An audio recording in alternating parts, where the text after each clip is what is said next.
Kids time.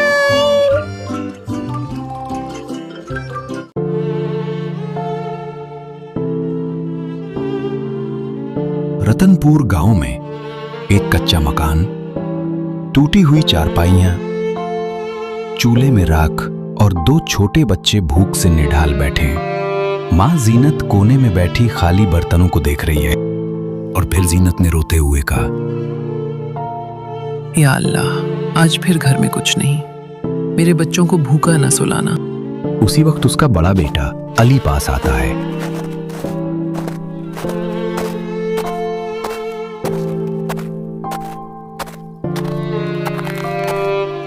Ali मासूम लहजे में कहता है, अम्मी, आज रोटी मिलेगी ना? जीनत अपने आंसू छुपाकर मुस्कुराती है।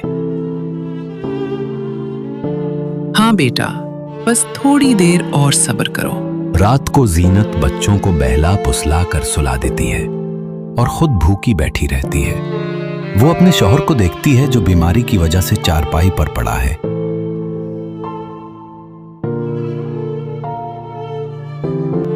शौहर कमजोर आवाज में कहता है, जीनत, तुम हर दिन मेरा भी बोझ उठा रही हो। अल्लाह तुम्हें हिम्मत दे। और फिर जीनत धीरे से कहती है, तुम फिक्र न करो, जब तक मैं जिंदा हूं अपने बच्चों को भूखा नहीं मरने दूंगी।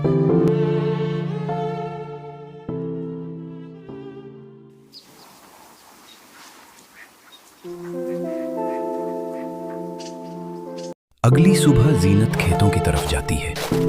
उसके पांव नंगे, कपड़े पुराने, लेकिन इरादा मजबूत। और वो गांव के बड़े जमींदार के पास पहुंचती है।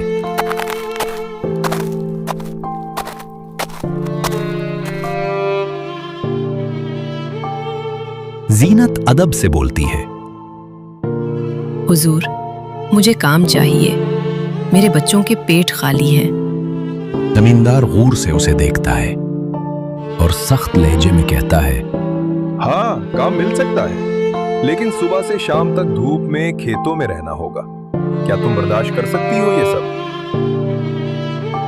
जीनत जमींदार से कहती है, मैं हर सख्ती बर्दाश्त कर लूंगी, बस मेरे बच्चों को भूखा ना रहना पड़े। उसी दिन से वो खेतों में सख्त धूप में काम करती है। शाम को पसीने में भीगी हुई, हाथ जख्मी लेकिन दिल खुश, थोड़ा अनाज लेकर घर लौटती है। अली और गुड़िया दौड़ कर आते हैं।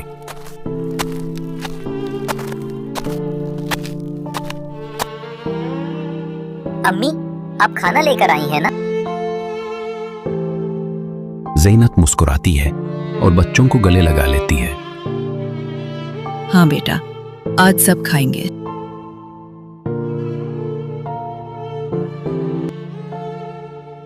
घर में अरसे बाद खुशबू फैलती है।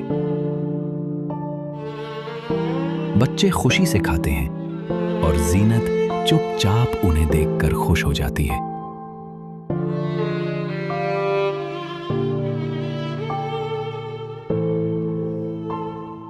दिन गुजरते हैं। ज़ीनत हर रोज खेतों में मेहनत करती है। उसके हाथों में छाले पड़ जाते हैं, जिस्म कमजोर हो जाता है, लेकिन वो रुकती नहीं।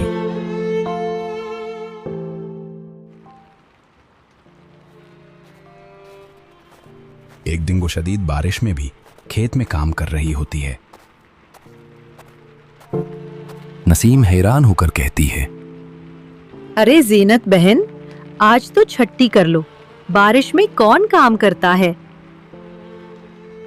ज़ीनत मुस्कुराकर कहती है, नसीम बहन, अगर आज ना काम किया तो कल मेरे बच्चे भूखे रह जाएंगे।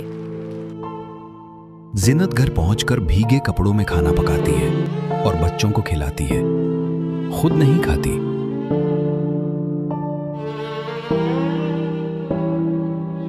कुछ दिन बाद ज़ीनत बीमार हो जाती है।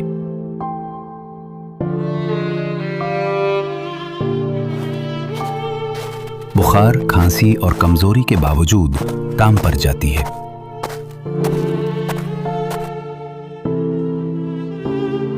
एक दिन वो खेत में बेहोश हो जाती है।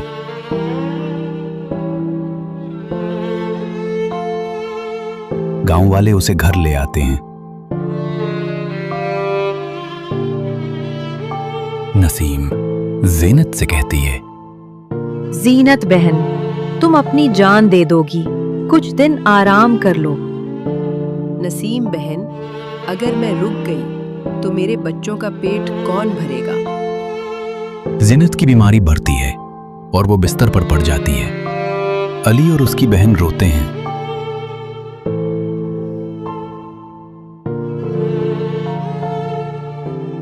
अली रोते हुए कहता है,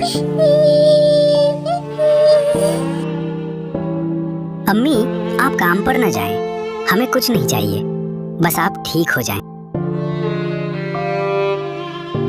ज़ीनत आंखों में आंसू लिए कहती है, बेटा, माँ की खुशी अपने बच्चों को खुश देखने में है। तुम बस वादा करो कि पढ़ लिख कर बड़ा आदमी बनोगे। कुछ दिन बाद ज़ीनत अपने बच्चों को दुआएं देकर दुनिया से चली जाती है। साल गुजरते हैं। अली पढ़ लिख कर शहर जाता है, मेहनत करता है और नौकरी हासिल करता है। एक दिन गांव वापस आता है।